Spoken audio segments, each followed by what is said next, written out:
For our fifth and final example, we're going to graph these two equations of x plus y equals -2 and y equals -x minus 2, and then determine how many solutions this system has.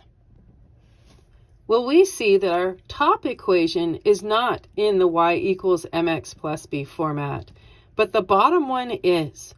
So truthfully, if I was in your position, I would go ahead and analyze and attack my equation that's already ready to go and deal with the other one that's a little more challenging later. It's nice to have some success and know what you're doing first. Put some gas in the tank, so to speak. All right, your y-intercept, that is -2, and your slope is -1. We know that we need a fraction for your slope, so let's put a 1 underneath of it. And as a result, since your slope is negative, we know we're going to travel down and to the right. So let's put our y-intercept of -2 there on the y-axis. And now we're going to use our slope. Down one to the right one.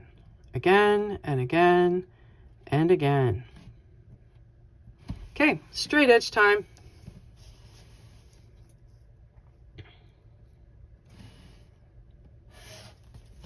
There we go. Let's go find our second equation. So our second equation is not in the y equals mx plus b format. So just for entertainment purposes, if you wanted to do the x and the y intercept, you can cover the y in order to find your x intercept, which will be at -2. Or you can cover the x in order to find your y-intercept, which is also at -2. The reason we could use the x and the y-intercept is there were no coefficients on the x or the y. So it was very quick, very easy to do. So let's go place these. Here's my x-intercept. Here's my y-intercept. And hey, these are the exact same points that we used in our first equation.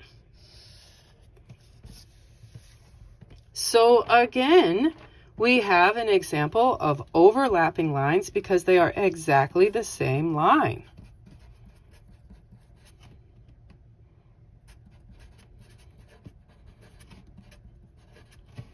Which means that because they overlap everywhere, we are going to have infinitely many solutions. And there you go.